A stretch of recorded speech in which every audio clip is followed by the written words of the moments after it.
Earlier today I spoke about the first state-backed stablecoin by the state of Wyoming, and it is actually very interesting to see that evolutioning roll out. What I can tell you is that very likely more states, more countries, more big corporations, companies that you like such as Starbucks, who knows, Best Buy, all these big companies, they will come out with their own stablecoins.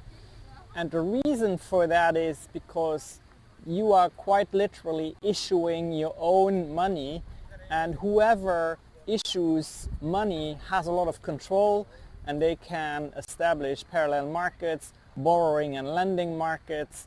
So that is all very powerful, and I think we should all get used to transacting with stablecoins.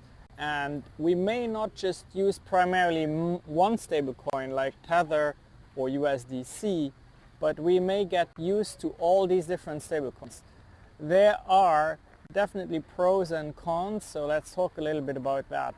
First of all, the pros. Of course, everything is much faster, everything is more flexible, and also for those of us who understand crypto and who understand decentralized finance, we can actually benefit a lot from that by providing liquidity to these pools, because the way DeFi works is that there always needs to be a counterbalance to the stablecoin. A coin cannot just be stable because someone decides it to be stable. It needs to have a counterbalance, and that can be sometimes our monies, and then we get fees for providing that. But what you will also see is that it will benefit the established financial engine a lot. Why am I saying that? Because all of these stablecoins will have to be backed, often 1-to-1 or even 1-to-1.2, meaning there needs to be a higher reserve than the stablecoin in circulation, and that reserve needs to be invested, yes, you guessed it right, in US treasuries, in bonds, meaning it keeps perpetuating this engine that is built on just printing more money. Because at the end of the day, that's what the central bank wants. At the end of the day, that's what every single politician needs to want at some point, because it's the only way how we can continue the current system of how our financial system works.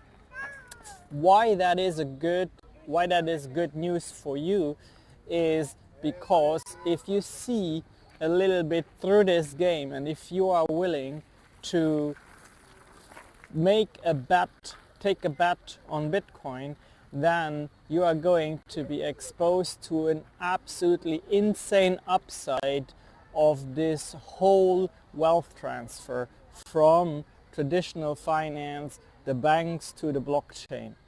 You just have to endure the pain a little bit now, and then you can see you will have years of freedom and of prosperity as a Bitcoin holder.